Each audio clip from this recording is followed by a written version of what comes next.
thank you for this opportunity. I will, because maybe you didn't sign up for Finding Your Voice, I'm hoping that whatever I have to say today will be useful for you. So, because actually my whole point and what I made yesterday is that public speaking is not just getting on a stage delivering to an audience. And for us authors, we have to be prepared, like today, to step into a moment and use our voice to share what we've written. Let's see what I had my book covers, and let me just get my books and show you the two.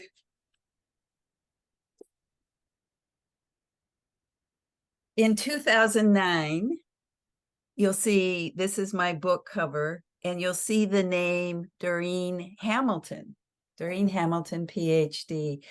And that was spring 2009. And a couple months later, I got married, and I didn't change my name at the time because I had a business and I had this book that just was launched.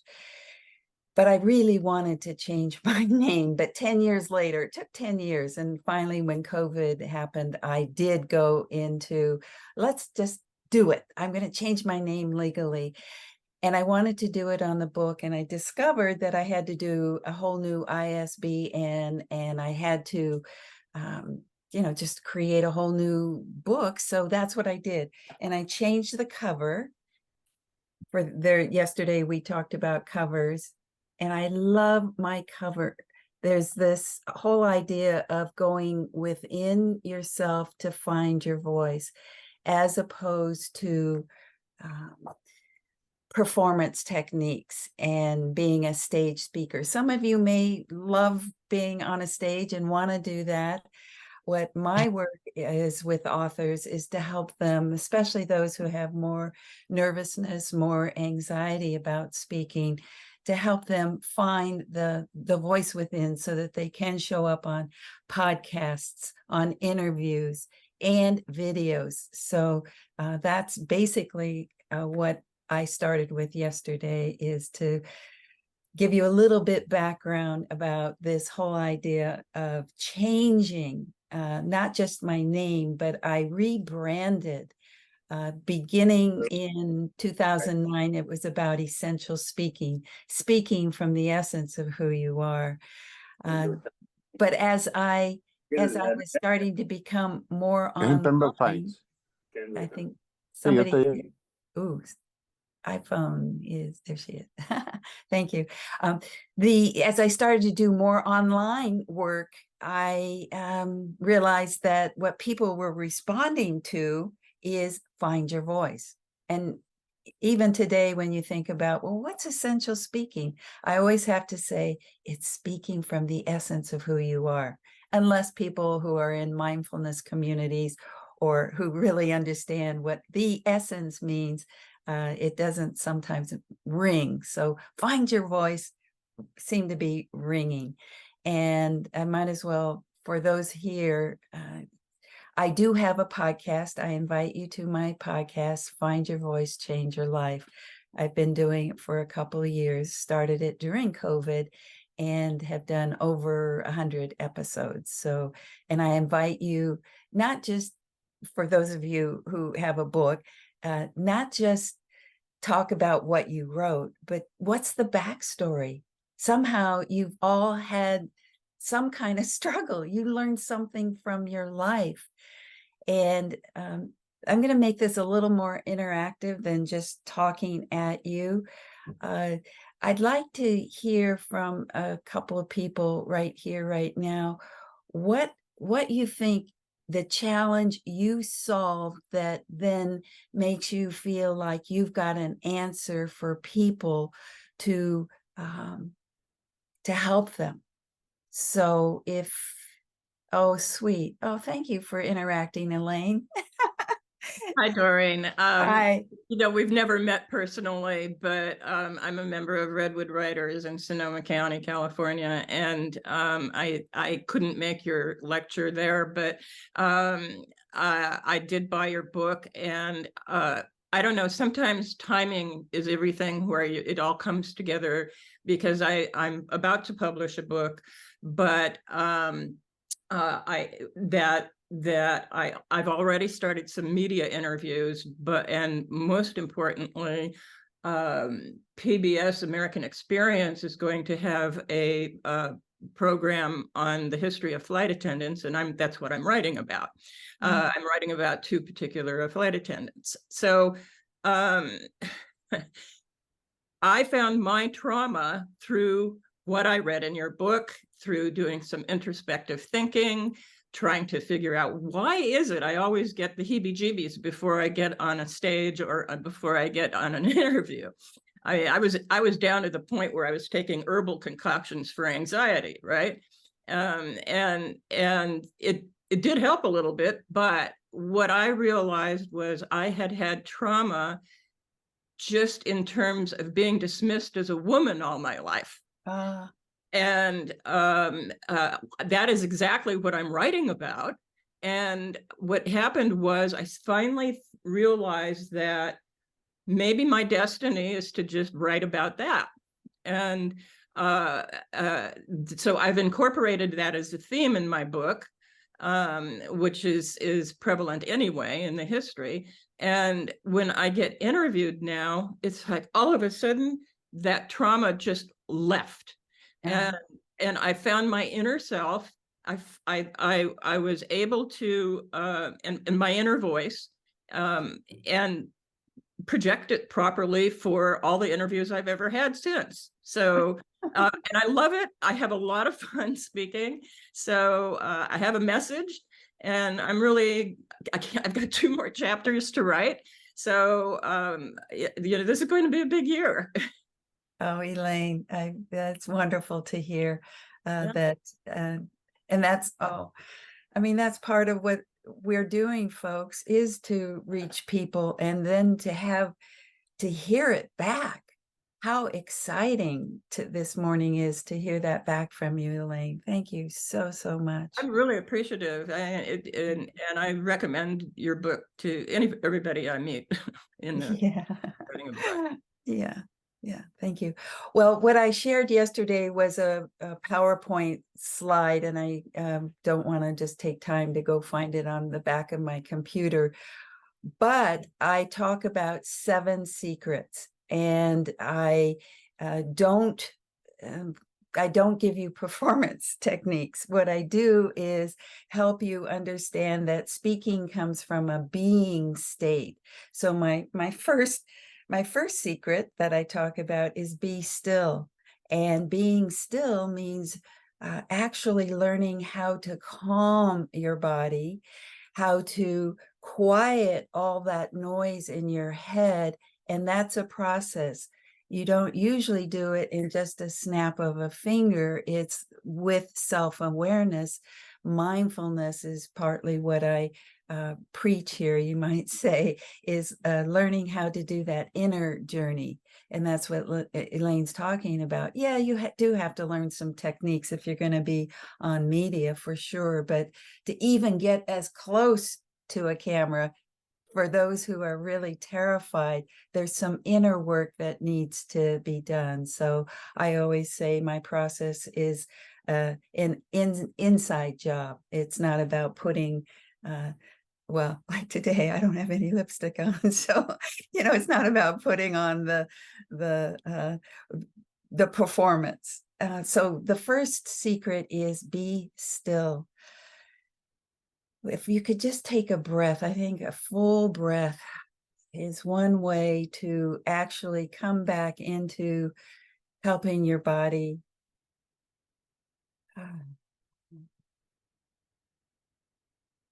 relax. And I don't teach a particular kind of technique, because all of us have different ways of knowing how our body responds. So some people take breaths, through one nostril and out the other, or they breathe and hold it for 4, exhale for 8. I don't teach a technique, but what we do work on is helping you find the way that you can, in a second, go from one state called anxiety to another state called relaxed. The second is be present. You notice I said be still, be present. I'm not saying anything other than being. Remember, it's about being yourself, being present, being still. So being present, people have, and like what Lane just said, is trauma. There's been trauma in the past. And you bring that trauma to now. And a lot of people don't even know what that's what's interfering with their ability to be more happy, expressed, and sharing what they love and what they've written about. So this presence idea, and I did an exercise yesterday, so I'll do that with everybody now since everybody wasn't here. So let's do that. A present moment exercise means, how do you instantly, I keep snapping my fingers because that's what it is. It's being present in the now. And how do you do that almost instantly? Like, being called to show up and speak when you're not prepared. So, it's taking that first breath. And what I'm going to ask you to do in this little mini exercise is to pick something in your environment that you're going to focus on. You're going to take your breaths, you're going to drop your shoulders, and you're going to pick one item. And I'm going to ask you what that was. So finding something in your environment, focusing only on it and noticing it, maybe for the first time. It's not about labeling it. It's about seeing the colors, the shapes, the texture. Maybe there's a shine. Breathe.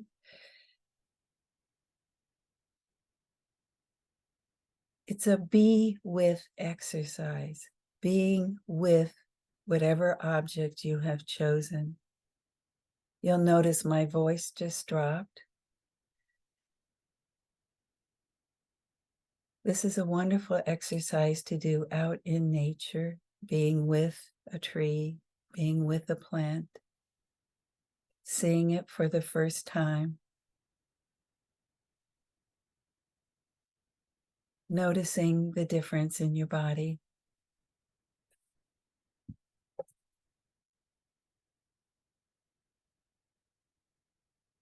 Coming back. And Brandy, it looked like you were really focused on something. You want to share, please? Yeah, I was just looking at my plant. I can show it to you. Hopefully you can see it that way. I bet Just you looking at the saw it new for the first time. Tell us. yeah, just the opportunity to see it again. I see it's growing a lot, and a couple of the leaves are like still spiraled in. It's like, oh, new life is coming. And it's just, I need to replant it, but it's just like an opportunity just to take a break and just breathe. It felt so nice. I want to take a nap now, Doctor. Yeah. Like, dude, Yeah. I still need to work, but thank you. I like the new life, noticing new Yes. life growing. Yes. Yes. Uh, Amy, you were kind of focused too. Yes, I was focusing on a mug that I made that I use all the time. I have about 4 of them, but I don't pay attention to it. But Yeah. focusing on it, I looked again at the colors and the sgraffito and the design, and that it just calmed me down because then I forgot about everything else. You just explained it so perfectly. I forgot about everything else.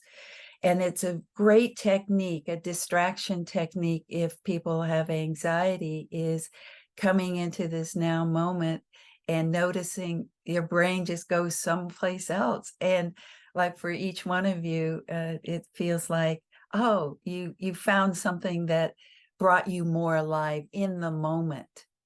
And if we're going to be speaking about our books, then we want to be more alive and in the moment. So that's wonderful. That's a presence. Be still, be present. The third one I talk about is be aware. And what I mean with that is softening your eyes. So soften your eyes right now. I can't see Linda, Pamela, Tina, Sylvia, or Stephanie, so I can't see this. What does softening your eyes mean? It actually means the muscles around your eyes. And if you actually can do that, it builds on relaxing your body, being present. And then what this does when you speak to people is that you have more of a soft gaze rather than, I mean, yes, all of us know that eye contact is what's important, and that all training programs for speakers, they'll say good eye contact. I don't like to use the phrase eye contact because it has a little bit more of an edge to me. I like saying I'm gazing softly at the people I'm speaking with. And I see you're nodding, Amy. If anybody could get on video, this is so much fun. It's almost like more like an interactive workshop. So yeah, softening your eyes is a way to, James, did you get a chance to do that exercise, just softening your eyes?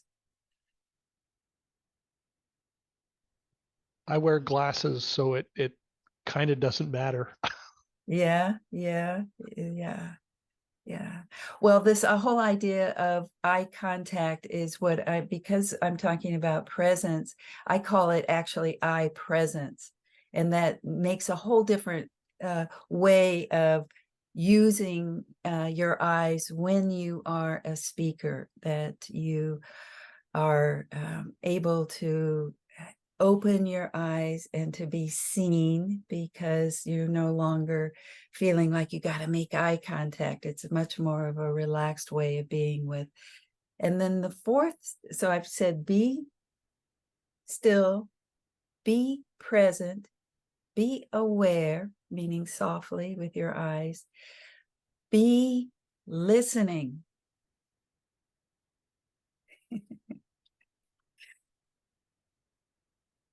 How can a speaker be the biggest listener in the room?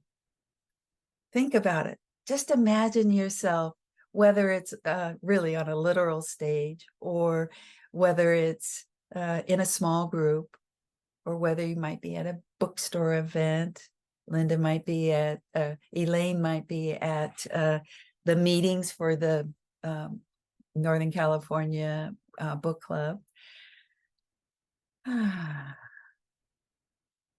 What you're doing is creating a channel where you are linking to somebody who is listening to you. You're listening to the listening. I have to say that in my trainings, this is the hardest one for people to get, is how to listen. You're supposed to be speaking. And actually, that's part of the problem and why anxiety comes up, because you're so concerned about speaking. Whether you have a script or not, you are someone who feels like the spotlight's on you, so your amygdala is all activated. You are pressured and you feel like you got to perform. And that's what being a speaker feels like it's about for most of us. But if you happen to be a listener, just feel the difference in your body when you're in front of people. It takes a while, it takes practice on how to be somebody who's both in a listening and open, more, the word would be receptive mode. You're receiving, and I'm going to go a little bit deeper, you're receiving energy from those who are listening to you. You're connected, which is another secret down the way. But so again, it's going to be still, find the stillness, the center point inside, be present, right here, right now. Be aware, be listening, be a listener, add listening to your speaking. We could talk about that later. And be positive. This is one of Dr. my Doreen, favorite. Dear, huh? there is a question that I missed a little bit earlier, and Yeah. I wanted to point this one out to you. This is from Stephanie. Could we backtrack just a couple of minutes? Yeah. She had asked, when doing this, when we're focusing on an object, does this object need to be anything specific, or do you refrain from anything specific? She says, would it be helpful to find something I really enjoy, or is it a case of the more random, the better? Oh, I love that question. I love the spontaneity of whatever you happen to land on, what calls your attention in that moment. So it's not it's not a deliberate kind of let me go search for something I love, because you never know. Maybe the thing that you land on, my lipstick here that I don't have on, that I didn't get a chance to put on, maybe it's it could even have a message, although that's not really what the point of this is. I used to do retreats in Hawaii. It was called Speaking Quest, Journey to Your Authentic Self. And I did this exercise. The exercise was to go out into the retreat area that we were in and find just a moment where you notice something is calling you, something you feel like you want to put your attention on. Don't ask why, just be with it. And one of the participants came back and said she just felt like she needed to look at the sky. And then what happened was a rainbow appeared. The rainbow was not there before she even stood there. She just felt drawn to look at this area of the whole sky. And so the surprise that comes from being in the moment with any object, I bet, is something that could be a lesson for us. So, but the main thing and how it relates to overcoming anxiety and speaking is that it's a technique to distract yourself from your anxiety. What you get on it, whether it's rainbows or a reminder that life is here and we're all growing, or anything else that you might take from being with that one object. Present moment exercise. I hope that answers it for Stephanie. Thank you for, even though you're not on video, I really appreciate you listening and asking that question. Yeah, thank you. I saw the little comment there. So again, we're at be positive, and it's not just a smile. Obviously, it's energy from your heart, from your I was going to say your gut, and I'm doing fist. I'm not sure that's really friendly, but it's I guess I just want to emphasize. Oh, thanks, Stephanie. I understand. I'm glad you're able to listen. Be positive in terms of speaking. To me, I feel like wherever I go, see my hands on my chest here. Inside of me, I'm I'm carrying, and I'm sharing at the same time, my warmth, my heart, my spirit, you might say. So the spirit, I believe, inside of us at a very deep level, in our essence, is totally positive. It's beautiful. It's like a jewel in each one of you. I'm looking at those who are online here, and I'm seeing, the radiance that comes from your essence.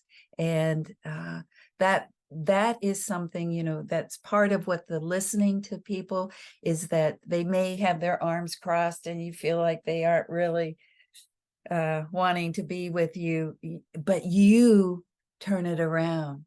You go, in energetically, maybe even visually or verbally, you pay attention to the person.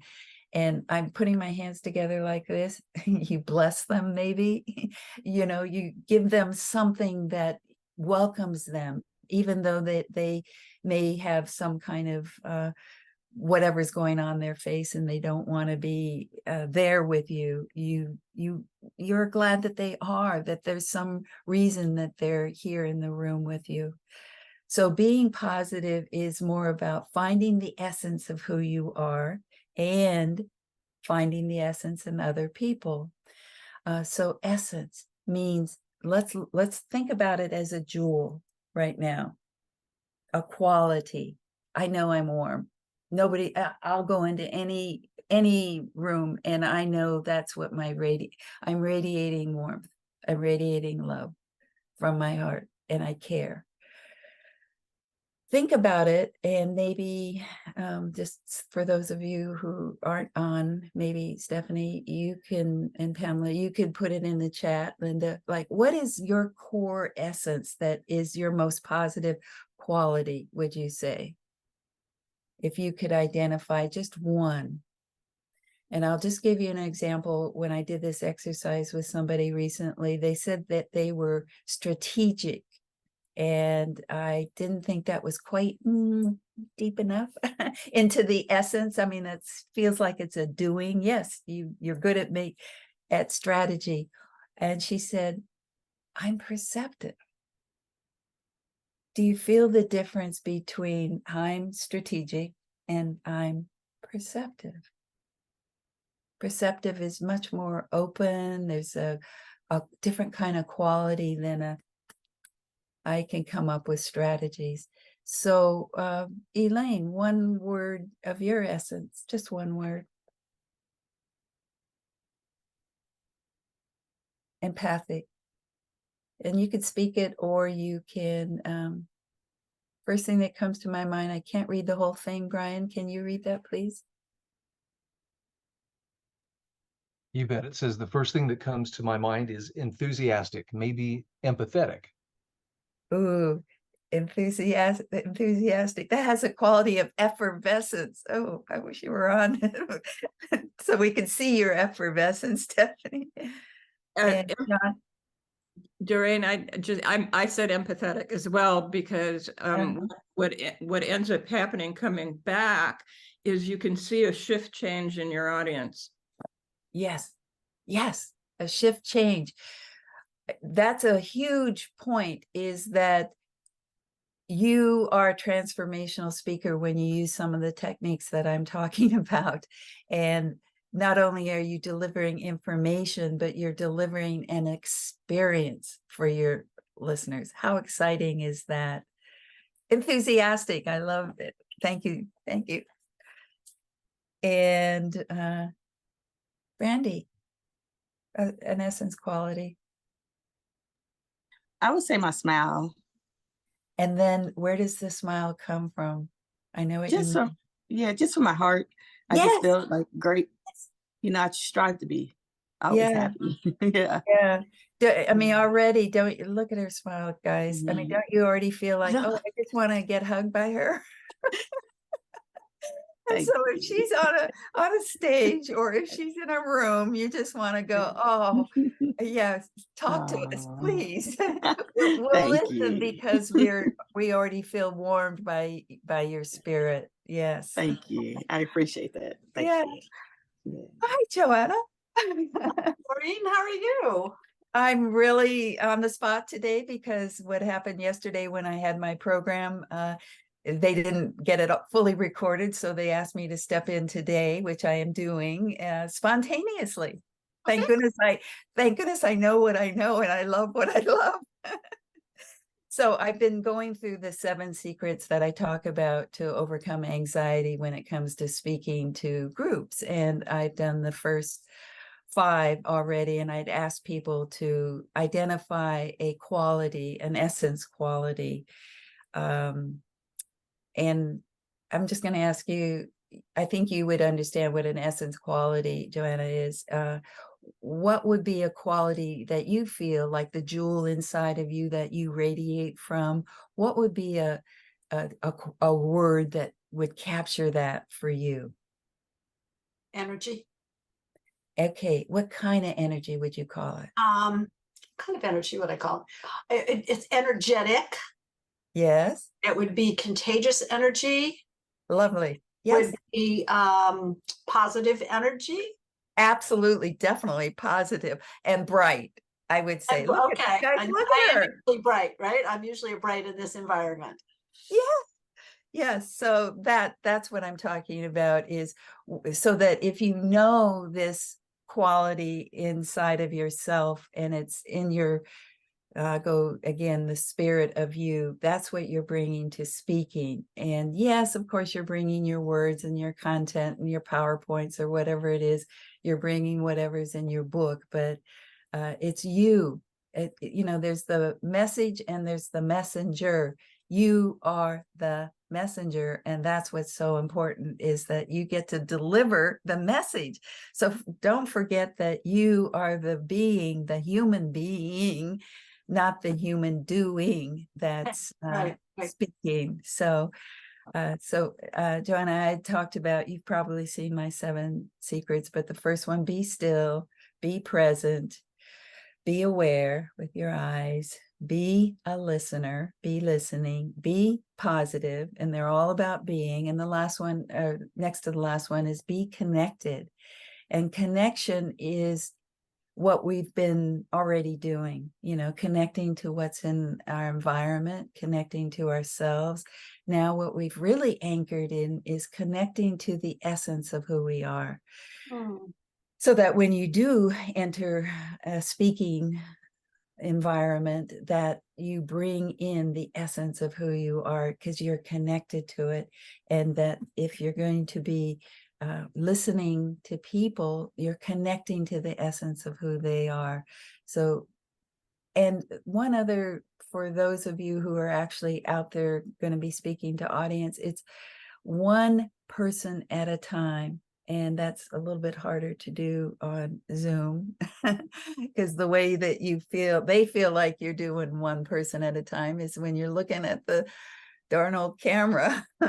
But the whole idea is to have a conversation. And I know that sometimes people who are talking about getting over the fear of speaking, they say, look at some, you know, some wall, a spot on the wall in the back, or somebody's forehead. And that's not the energy you want to be. That's not what you want to be doing. You want to be looking at people and their essence, like, you know, bright for Joanna, and heart for Brandy, and Elaine, empathy, and energetic, James. Amy, did I get one from you? Well, I was thinking the same as Joanna. I mean, this is what people tell me who listen to me speak or who work with me as a coach. You're full of positive energy. So yeah, absolutely. Yeah. I try to impart that with other people. And I agree with you with the last number 7. I do a lot of public speaking, and that's what I was taught a long time ago. As you're speaking, pick out someone and talk to that person, you know, for a few sentences, then pick out someone else, look at that person, talk for a few sentences. Then people really feel that you are talking to them. Yes. And what you just said goes along with what the earlier one was about. They feel like you're listening to them, you know, not, you know, isn't that weird to be in the audience and feel like somebody, the speaker's listening to you, not just talking to you? So that's how the listening, how powerful the being the biggest listener in the room, even though you're speaking. Thanks for sharing that, Amy. So then the last one is be yourself, which is number 7, be yourself. And in speaking trainings, they always say, just be yourself. Or, you know, your friend will say, hey, you've got this, just be yourself. And I have to tell you, for the people that I work with who really suffer from stage fright, be yourself is not going to do it for them. And that's why, because I'm a psychologist and helping them learn who they truly are, and the ways in which I guide them to that sense of self is what they bring to the actual. Joanna, I had said that life is your stage, that we're not just talking about getting up on a stage with a microphone. We're talking about being present at any time, anywhere, because when you're speaking about your book, it could just be with somebody at the airport yesterday. I was in Shiraz's workshop, and that's what he talked about. He always carries his book, and he's always talking about it to somebody at the airport. And I have to tell you, he said he's had thousands of dollars of sales, not just from his book, but from his programs, which leads me to something else I talked about yesterday, is how I've made money on my book. So you got the whole series of what I do in terms of my trainings with people. And because the whole idea for authors and working with authors to help them find their speaking voice, I mean, they've already been finding their voice when it comes to writing, and they have lots of techniques. But this technique, if you want to call my process a technique, is what I teach.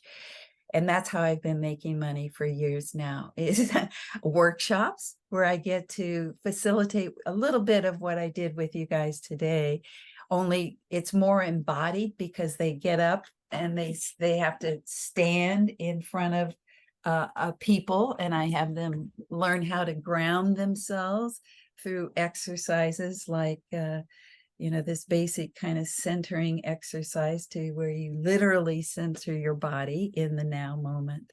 And then how to be in the middle. It's kind of an exposure technique when I do it in person, is like, people are looking at me. How do you relax when people are looking at you? Breath, coming into this now moment, opening your eyes,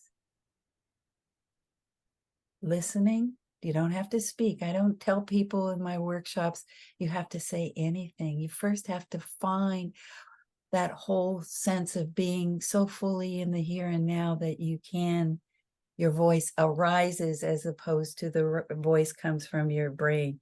The voice comes from the inner brain, you might say, where what you truly know is inside of you. So in workshops, that's what I've been charging for, of course. And then as online started to be a big thing in our world, I needed to turn it into an online program, which I did. And I took each one of my chapters and I made that into a module. And so that people could buy the course on its own, a self-guided course, that's $297 only, and they could do this whole process and learn about it on their own. And actually, if they wanted to take a next step and learn how to integrate it, they could sign up for a coaching program, either just a coaching session with me, a 30-minute coaching session, and I charge, just only $130 for that, but it still takes them, excuse me, it takes them beyond just reading about it to integrating and incorporating it. Incorporating means take it into your body, right? And then I have a 3-month coaching program where I work with, if it's either an individual, and I go through pretty much the same modules. And that's, what do I charge for that? I think I charge individual, I charge $18.97 for that. And it's a 3-month program where people meet with me weekly, and we do the course actually, and they get exercises. And something I do that I didn't do with you guys yet, although Elaine talked about it a little bit, is because I'm a psychologist, I first find out what some of the roots of anxiety happened, how it happened that they came into this world, and whoops, what happened? How did they shut up? What was there trauma? Was there some kind of family environment that did not make it safe for them to be who they truly are? Because that's what we're talking about, is being truly who you are, and that's the authentic you. But so much of us as children have to put these layers on, and the layers that I put on early on. I had, I'll just tell you a teeny story about what my route was, is that my mother was in and out of hospitals for depression. And she, when she was gone, that was obviously 5 years old, pretty sad. I missed her. But when she came back, she was still in recovery mode. And my grandmother would tell us to be quiet. She would actually do, shh, your mother's going to go back into the hospital. So this whole, ooh, I better shut up. I better be quiet. You see my shoulders kind of coming up to my ears. Fear, right? The beginnings of fear that if I speak up, if I express myself, my mom is going to get sick again and go back into the hospital. So that was a deep root. And yes, as a PhD psychologist, I was still hiding behind all those degrees, that little girl who felt like if I speak, people or something bad's going to happen and I better hold myself back. So I'm laughing because it's so much fun to do this self-discovery and to not do that inner journey work with a kind of, ooh, what's wrong with me and what happened and something, something dreadful and I don't want to face it. It's like, oh, I get to release myself and I get to take who I am nowadays, which is lots of all the essence qualities you guys talked about. You get to take him or her all the way back to those moments where you were scared, and you get to embrace them, like a Brandy embrace. I don't know, Brandy. I like that name, Brandy, and it does go with embrace. So I like it too. Yes. There may be something there for you. Maybe. I'll let you know. Yes, please do. So the program, so that's what I do. And that's how I've made money, is to teach what I love, like I did today, and to make money off of it through workshops, through online courses. I do groups, 3-month groups and 3-month individual programs. And lastly, what I did was to start this podcast, and the Find Your Voice, Change Your Life podcast, where I do invite people to come on and tell the backstory of what happened to them and how they did find eventually their bright spirit, their voice, basically. And I have some other stories I could tell, but I see are we getting kind of close to time to bring it to a close? So then let me just graciously thank everyone for your participation and the feeling of being able to share what I love with folks is partly what you guys are all about. Is you've come to learn something, know something, and you want to deliver it to the world. And you got a good lesson today. You may be asked to deliver it on the spot.